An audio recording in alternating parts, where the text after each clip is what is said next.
Hello and welcome to our weekly IG Live. Today I'm excited to be talking to a friend of mine, author Eugenia Chu, and she is the author of wonderful children's books that teach a little bit of language and culture, and they're designed for people who are native English speakers but want to learn a little bit about the Chinese language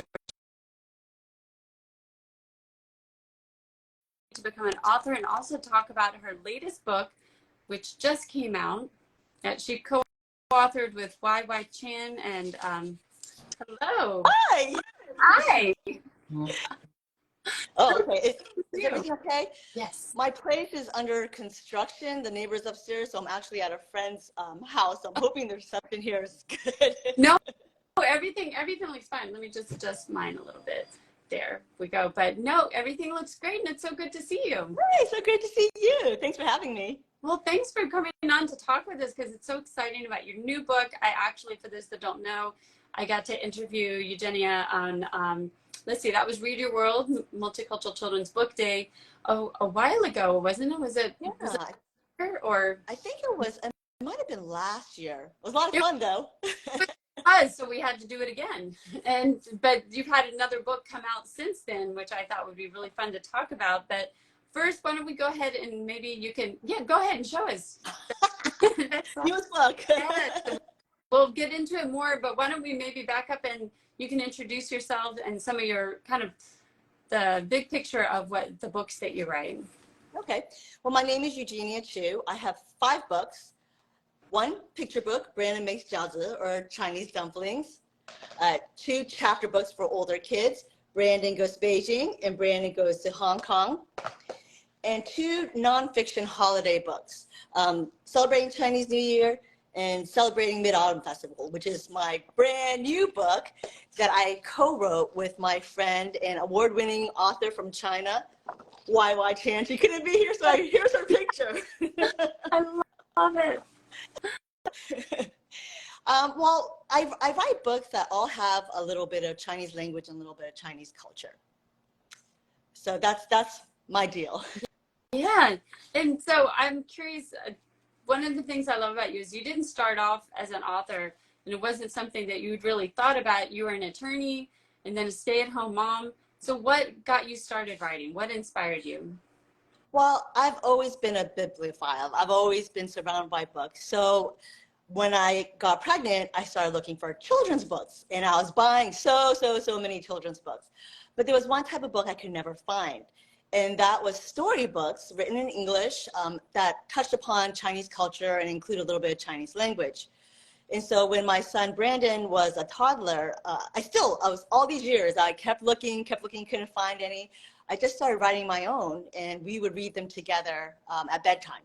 So that's how I started writing. I didn't publish for years down the road, but that's how I started writing. And just so people can understand that, I mean, what you're talking about is that you could find like bilingual books or books that were completely in Chinese, or there would be those really basic like ABC 1, 2, 3 kind of books. Exactly. But not for children as they got older, but that maybe weren't completely bilingual, like, like that wouldn't be able to pick up a book in Chinese and just read that, but ones who still wanted to learn some of the culture and the language, right? Exactly. I mean, I bought all those books too, but yeah, I just couldn't find any storybooks written in English with a little bit of Chinese language and culture. So, Which is kind of surprising when you think about it, because I'm oh, sure a lot of kids who are like your son, who maybe have some understanding of the language and culture, or maybe they don't, maybe they just want to learn some about it, but aren't completely fluent in Chinese. So it seems like that's kind of a gap that needs to be filled. that's what I thought. Yeah. Yeah. Well, so what made you, so we talked about like, here you are, your son's little, you start writing your own stories since you couldn't find the ones that you were looking for, but that's kind of a big jump from just writing your own stories to actually publishing your book. So what got you motivated to do that and to pursue your dream, and how did you keep on going? Do you have any advice for other people who might be at that stage where they're getting started, they're thinking about doing something like that? What helped you kind of make that jump? Well, after all these years, I still couldn't find the books that I wanted, the books I was looking for. And my sisters were kind of in the same boat. They had kids around Brandon's age, my son's age, and they couldn't find any, and they were looking. So I figured, you know what, maybe other parents are also looking, and I might be able to fill some kind of a niche. So I just like, no, just go for it, try it, and see what happens. So for other authors who are out there writing for the first time, just write about something you love, something you know about, and I'll bet you if you're interested and you're looking for these type of books, other people are too. So my advice, yeah, don't give up, try and see what happens. And you never know. I mean, I'm sorry, go ahead.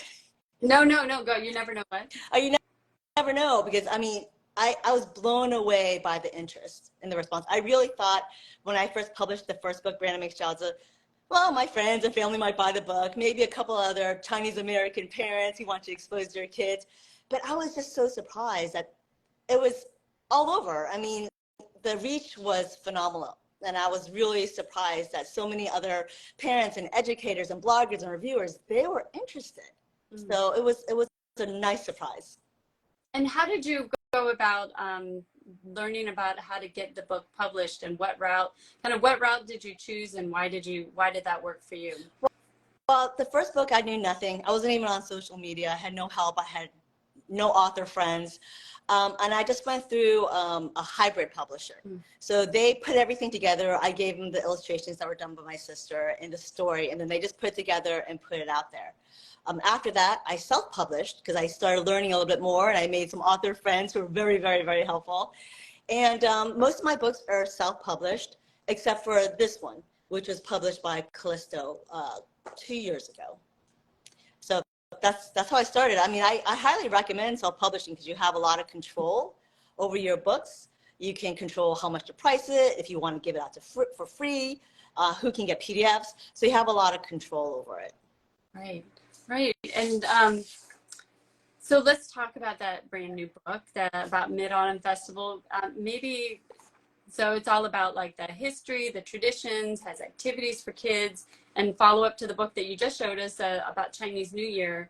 So first, maybe you could tell us, for people that don't know, what is Mid-Autumn Festival? Most people have heard of Chinese New Year, and I feel like I've seen a lot more on social media the last few years about Mid-Autumn Festival, but it's still that probably like less known than Chinese New Year. Oh. So why did you choose to write in your next book about this? Well, the Mid-Autumn Festival is the second largest and most important Chinese holiday. And a lot of people don't know about it, but it goes back 3,000 years. And like Chinese New Year, it's based on the lunar calendar. So it changes the date changes every year. It falls on the 15th day of the 8th lunar month. So this year it falls on the 26th. But every year it falls sometime in September and October. And originally people worshiped the moon to thank it for a good harvest. But now people get together more like a family reunion, kind of like Thanksgiving, but instead of turkey, they have mooncakes and lanterns. Nice. So was this something that you grew up celebrating? Like, do you have special memories of it? You know, I was born and raised in the US, and we lived in neighborhoods where there were hardly any Chinese people. So all I knew really about the Mid-Autumn Festival was eating mooncakes and gazing up at the moon. I had to do a lot of research for this book, which was so much fun because I learned a lot. So me and my co-author, YY Chan, we worked together. We both did some research. She's actually in China, in Guangzhou, China. She teaches English there. But we had a lot of fun working together, doing the research, learning all the legends behind and the stories behind the holiday and how it first started out, and then also learning about how they celebrate over in China and other countries. So we were able to put all this into the book, and it was just, I think it's a really useful book, especially if you want to learn about the Mid-Autumn Festival, and it gives you a lot of ideas on how to celebrate. Yeah, that was one thing. I haven't had a chance to read the new one, but I know about the Chinese New Year one, is that, I mean, it has so much history and it has all these traditions, and also you have activities to do with your kids. And I know for my kids, that's what really keeps them engaged, is if you have actually like things to do with them. So I love that you all included that. But I was wondering, so when you were doing all this research, was there like one fact that you found out that was really fun or that was really surprising for you? Well, you always see the rabbits associated with the Mid-Autumn Festival, but I never knew why. So I won't give away too much. But I love learning the story behind it and about the rabbit called Yutu, which is, oh, actually, let me see if I brought, here's my Yutu. So that was a lot of fun. And then learning about some of the folklore behind it, like the Houyu and Chang'e story. And there are so many different versions of it. So I put the most popular and I thought the most interesting version in the book. Oh, I love it. Well, can you tell us, so you mentioned your co-author, YY Chan, and she's in China. So how did that collaboration work? I mean, I know we have a lot more tools for that kind of long distance communication now, but that must have been kind of interesting. How did you guys collaborate? Actually, it was a lot easier than you think. So I have the outline. This book is on the same outline, the same setup as the Chinese New Year book, because one of the biggest feedback I got from people is that they loved the way this was set up. They loved how it was organized and how it was like little tidbits instead of long chapters. So kids could focus and they could learn and they could just do a little bit at a time if they wanted to. So we had the layout set up and then we just kind of decided who would write on which sections. And then we would look over each other's work with comments and things like that. So it gave me a lot of confidence working with her on this book because she's a phenomenal writer. So it was great. And she's in China, so she knows about a lot of the celebrations and things like that. So it was great. It was a lot of fun. How did you get in touch to begin with to start working together? She runs a author friends group. And when I say friends, we chat every day. This group, if you guys are watching, you know who you are. That we talk about more than just books. We talk about our lives. And so I feel like I really know these people, and especially YY Chan. She's just such a wonderful human being. So not only is she a great writer and organized and teaches English, but she's just so kind and big-hearted. And I knew it would be easy and fun to work with her. And I was right. Right. Oh, that's so wonderful. And we talked some on this channel when I've talked to other authors or to Dee Cummings, who is our founder, that how important it is to have that support, whether it's from, if you're a writer, to get that support from other authors or whatever dream you're following, to have people around you that support you and help you go after that dream. That just sounds like such a great collaboration. It was such a great experience. I'm hoping we'll write more books together. Well, that's actually my other question is, do you think is this going to be a series? I mean, now you have 2 of these nonfiction holiday books. Are you planning to do more? I am. I'm planning on doing the next biggest holiday, which is the Dragon Boat Festival. So depending on her schedule, I'm hoping she'll be able to do it with me. Otherwise, I'll do it by myself. But I'm hoping she'll be able to squeeze some time in for this. It'll be a lot of fun. And I'm actually thinking of maybe 2 other books. Actually, my first book, Brandon Makes Jiaozi, it's in traditional Chinese. So the Chinese that's in here is traditional Chinese, and I'm doing a simplified version because a lot of parents were like, hey, are you going to do a simplified version of this book? So yes, I am. That'll be coming out soon. Can you between the traditional and the simplified? I'm sorry? So what's the difference between the traditional and simplified? So traditional, as the simplified, like where it's transliterated into like the English alphabet, or what is that? No, there's a number of characters that have a few fewer brushstrokes, so it's easier for kids to learn and to write. So they started doing that many years ago in China. So in China, they write simplified, they use simplified Chinese. But in other countries like Taiwan and Hong Kong, they're still on the traditional Chinese. So I switched everything over to simplified a few years ago because my son's school, his Chinese school and his regular day school, they were teaching in traditional, but they switched to simplified. So I figured, oh, maybe everyone's switching. So I also switched to simplified. So now you're going to do a version of your book with simplified Chinese? Yes. Nice. What about because I also love the books for older kids about Brandon and his adventures. Are you going to be doing any more of those, do you think? I'm so glad you asked. Last minute, I just made this decision. My mom is going back to Taiwan at the end of September.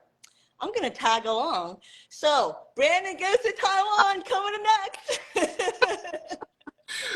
I love it. They're all such fun books. And I also love that you have these like different kinds of books, like you have the books for the younger kids, older kids, and then you have the nonfiction. Is it hard to switch gears, or is it kind of fun to be able to kind of dabble in the different formats?